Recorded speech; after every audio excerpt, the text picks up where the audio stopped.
And then a little old harmony, she must have been like 80 or 90 years old. She comes up to me and she grabs me by the elbow and she leads me to an empty seat.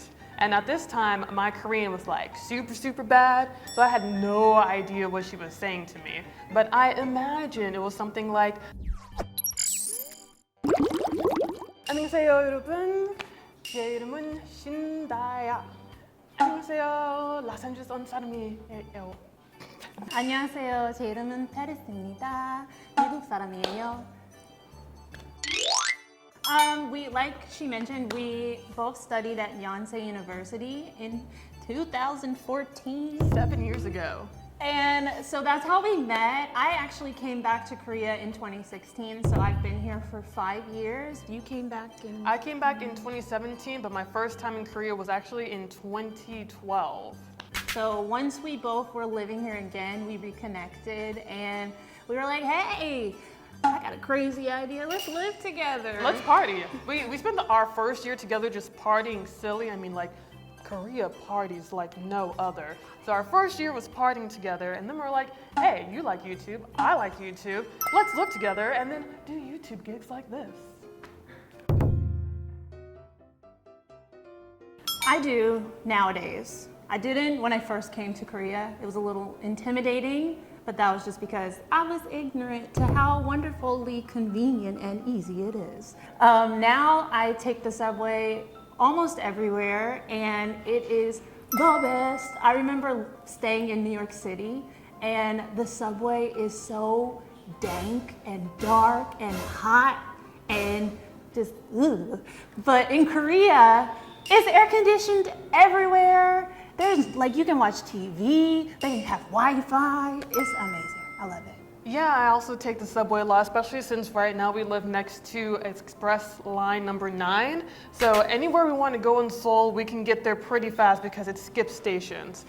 Bus versus subway, pretty much whichever is the closest I take more often. But we live right next to line number 9, so taking the subway a lot more often these days. My first impression of the Korean subway, like I mentioned, when I first came to Korea, I just took taxis because they were like really cheap for me at the time. But I had to get on a train to go to Busan. So my friends convinced me to take the subway because it connects to the KTX. And I was like, what? So I got on the subway and I was pleasantly surprised. It's color coded, there's numbers, there's this nice lady that comes on and this little music, and it tells you, hey, this is your stop. And she says it in so many different languages. So all my fears went away. I always thought that I would just miss all my stops and just get really confused, but for me, it was a very great experience. Yeah, I would say that here in Korea, the subway is not complicated at all. Like when we were studying at Yonsei University, which is how we met, I exclusively took the subway because I was scared of the bus. The buses are scary, but with the subways, especially with the subway app, you could see all of the names of the stops in English, and it was so easy to do to and from and see where to transfer. And all of the signs are also in English as well as Japanese and Chinese, and the announcements are also multilingual. So navigating the subways is very effective and intuitive and cheap. Oh, for me, when I came back in 2016, I was, like she said, we like to party. So I was partying all the time, leaving my phone everywhere it wanted to be. And I left it on the subway once. And as soon as I got off of the car, I was like, oh no, I left my phone.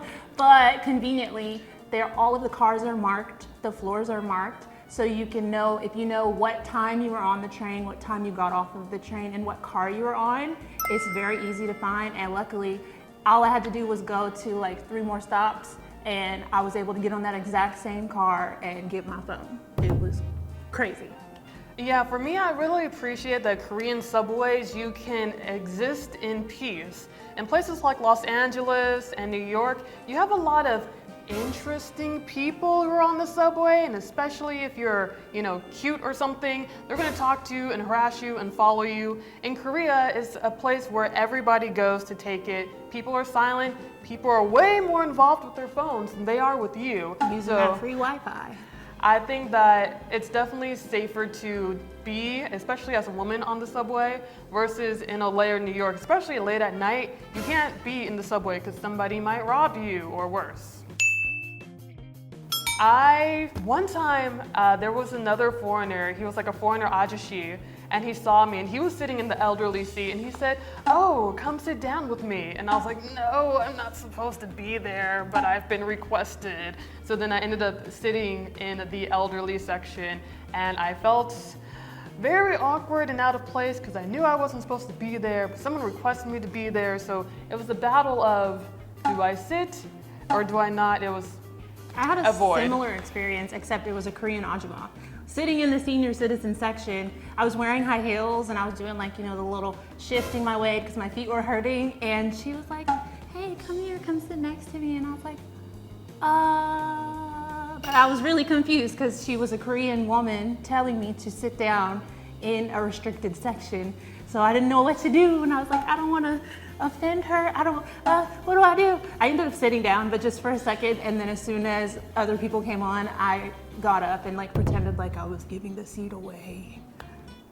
For me, I definitely think it depends what line you're on. Like if you take a frequently used line like line number 2, it can get a little, not noisy, but it's not that peaceful, quiet, let me meditate kind of feeling as you would get on like line number 4 or something. But I think that because of the Wi-Fi, you can just play games. I've seen somebody with their gaming PC, with their headphones, playing their game on the subway. And I was like, that's very interesting. Yeah, personally, I really appreciate the peace and quiet. If you want to read a book, if you need to study, if you need to catch up on whatever, you won't have people bothering you. You don't have people shouting or playing music. Except I remember in the past, there used to be people who would come and they would sell things in the subway. I think maybe that might happen on line 1 still, but I actually kind of miss that culture of people selling random toys and jackets or gloves on the subway, because I felt like that was a nice little, kind of charm of Korea. And sometimes I would actually buy a pair of gloves for Chonwon because it's cold and I'm dainty. And then I felt like I was supporting them, and then I got some gloves, and I actually kind of miss that little charm of Korea. Yeah, so this happened a few years ago in 2017. I was in a skirt and in my heels, and so I was standing by the subway door because I only had a few stops left to go. And then a little old harmony, she must have been like 80 or 90 years old, she comes up to me and she grabs me by the elbow and she leads me to an empty seat. And at this time, my Korean was like super, super bad, so I had no idea what she was saying to me. But I imagined it was something like, "Oh, it's proper for ladies to sit on the subway."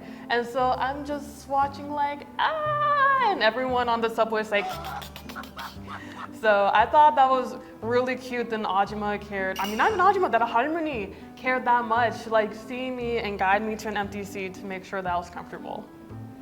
As I mentioned, at first I was like deathly afraid of the subway before I saw how easy it was.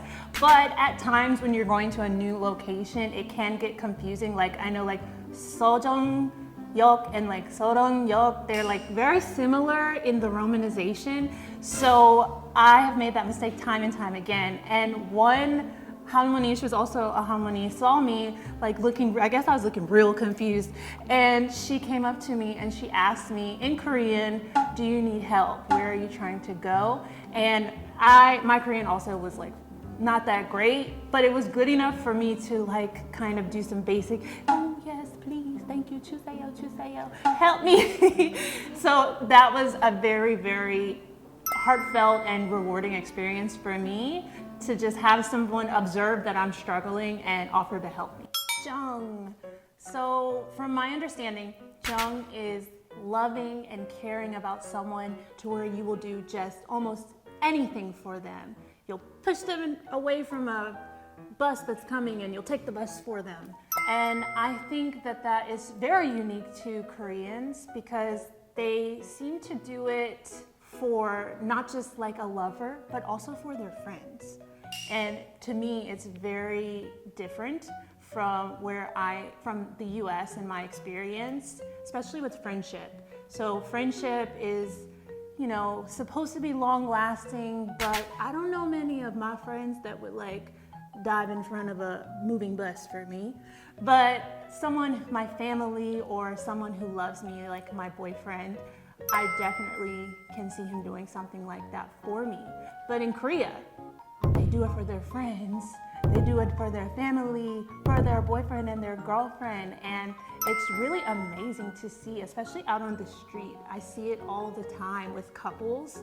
You see the boyfriend putting the jacket on the girlfriend because even if she doesn't look cold, she might be cold, and just really taking care of each other. Yeah, I would say Jung is kind of like a mashup of the words altruism and being big-hearted, caring for your fellow person, kind of like a love your neighbor as you want to love yourself. And I feel like this is something that can work in Korea quite well because it's a very community-oriented society. Versus the West, it's very individualistic. We're all out for ourselves. But in Korea, they value community and they know how important it is to be a part of the greater good of the system. So I think with the Jung, you're doing it for someone else because you would want somebody to also do that for you, caring for them and having that innate care for another person that you feel because it's in the air and it instills you, and your grandparents gave it to you and your mom gave it to you and you want to pass it on. So it's just a very, kind of like a warm hug, but just from everyone. All right, so today we were talking about the personality of Koreans, what it's like on the subway, and if you guys like videos like this and want to see more videos like this, please make sure to like, comment, and subscribe. You can also find us on YouTube, TikTok, Instagram, all that good stuff. You can find me at Brown Beauty Abroad. And you can find me at Lindell Curry on TikTok and Instagram and YouTube coming soon. Leave a comment below if you have any questions. We'll follow up and we will answer anything, and see you next time. See ya. Bye.